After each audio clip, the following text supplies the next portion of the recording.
lórí ọ̀rọ̀ CBEX tó jẹ́ pé ó fa wàhálà ní Nàìjíríà pàápàá jùlọ àwọn tó kówó síbẹ̀ ẹ̀yìn ẹ̀sogúndogójì tó jẹ́ pé ọ̀pọ̀lọpọ̀ ọmọ orílẹ̀-èdè wa Nàìjíríà ló ń ké hàáhé nígbà náà wọ́n ní CBEX rí wọ́n ló tún ti padà dé wọ́n ní ṣùgbọ́n àwọn oníbàárà kò tí ì lè rí owó wọn gbà padà báyìí ṣé ẹ rántí bẹ́ẹ̀ bá sì ti gbàgbé ẹ jẹ́ ẹran yín létí o iléeṣẹ́ olókoòwò orí ayélujára CBEX tó lulẹ̀ ní oṣù díẹ̀ sẹ́yìn wọ́n ní ìròyìn mọ̀ tó sọ wípé wọ́n mọ̀ tó ti padà dé báyìí wọ́n ní ìpadàbọ̀ CBEX báyìí kò mọ̀ sẹ́yìn bí àwọn oníbàárà wọn tí wọn kò rí nǹkan kan ṣe lójú òpó náà tẹ́lẹ̀ bí wọ́n ṣe rí owó wọn tó wà níbẹ̀ báyìí lójú òpó náà o wọ́n ní ṣùgbọ́n ojú nìkan báyìí ni wọ́n mọ̀ fi rí owó ọ̀hún wọ́n ní wọn kò lè rí owó náà gbà o kí ni tó dé wọ́n ní CBEX mọ̀ sọ pé bí àwọn tó bá ń bá òun dá owó pọ̀ yóò bá ní àǹfààní láti gba owó wọn tó wà lójú òpó yìí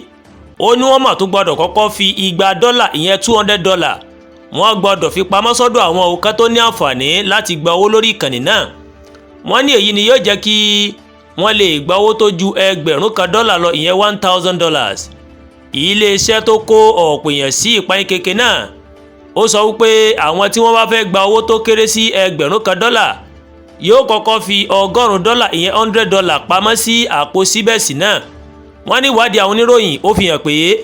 CBEX ní kí àwọn oníbàárà kí wọ́n wọ ojú òpó náà bí wọ́n ṣe ń ṣe tẹ́lẹ̀ kí ìjákulẹ̀ kó tó wáyé o pé wọn yóò rí owó wọn gbà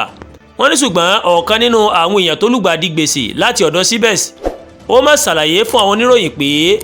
ẹ wo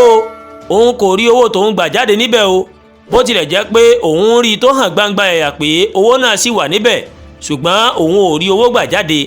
ó ní àwọn tó kó sí CBEX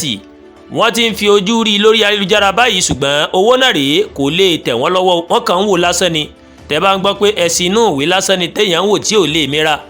wọ́n ní ẹ ó rántí pé àjọ EFCC tó ń gbógun ti ìwà màgòmágó lórílẹ̀‐èdè wa Nàìjíríà wọ́n mú àwọn èèyàn kan látàrí jìbìtì CBEX ìròyìn wá sọ wípé ó mà lé ní 1.3 trillion naira ìyẹn $809,000 tí àwọn ọmọ Nàìjíríà pàdánù sínú CBEX wọ́n ní lójijì ní CBEX mà palẹ̀mọ́ o tí wọ́n sì dáwọ́ iṣẹ́ dúró pẹ̀lú owó olówó tó wà níbẹ̀ ẹ̀wẹ̀ EFCC mà ti kéde àwọn èèyàn kan tí wọ́n sì ń wá báyìí lórí ọ̀ràn yìí o wọ́n sì láwọn ti rí àwọn owó kan gbà padà gẹ́gẹ́ bí EFCC gẹ́gẹ́ bó ṣe sọ wọ́n ní bí iléeṣẹ́ olókoòwò orí ayélujára yìí bó ṣe padà dé wọ́n ní wọ́n ń wá àwọn oníbàárà tuntun wọ́n sì tún fẹ́ kí àwọn tó ti wà níbẹ̀ tẹ́lẹ̀ kí wọ́n mú owó wá sí o ẹ̀ka Federal Bureau of Investigation FBI wọ́n gba àwọn èèyàn nímọ̀ràn láti má ṣe sáré tó kó owó sí CBEX o ó ní kí wọ́n ṣe ìwádìí wọn dáadáa kí wọ́n tó rọ́ọ̀lù nítorí àwọn iléeṣẹ́ sọ ogúndogójì yìí wọ́n máa ń wá oníbàárà tuntun ni tó jẹ́ pé tán bá ti rí oníbàárà tuntun ó lè ṣeé ṣe kí wọ́n tó kó owó àwọn èèyàn lọ o ìpè ẹ̀ sọ́ra ojúbà ìlàlákàn fi ń sọ́rí ẹ̀ka ọ̀tẹlẹ̀múyẹ́ FBI wọ́n wá sọ pé arúmọjẹ lásán tí yóò jẹ́ káwọn èèyàn tún mú owó tuntun wá ní CBEX mọ̀ gbédè o pẹ̀lú bí wọ́n ṣe ń jẹ́ káwọn oníbàárà kí wọ́n máa rí owó wọn gbà báyìí ó ní kí wọ́n rí dájú pé wọ́n máa fi tú àwọn onímọ̀ nípa okòwò tí kìí ṣe màgòmágó létí o kí wọ́n tó tún bá iléeṣẹ́ náà dá owó pọ̀ FBI wá fi kọ́rọ̀ rẹ̀ pé kí wọ́n fi tú àwọn agbófinró létí o kí wọ́n lè ṣe ìwádìí bóyá òtítọ́ ni ìpadàbọ̀ CBEX ni o àbí irọ́ ni o kọ́lọ́ ọba Elédùmarè kó má jẹ́ àkó sọ́wọ́ wọ́n ní iná èsìsì kì í jóni lẹ́ẹ̀mejì yẹn fẹ́ni tó bá fẹ́ gbọ́n ni o kọ́lọ́ ọba Elédùmarè kó ṣàánú ẹ má jẹ́ àwa sogúndogójì ọrọ̀ òjijì ẹ má jẹ́ àwa kó kàn sí bíbí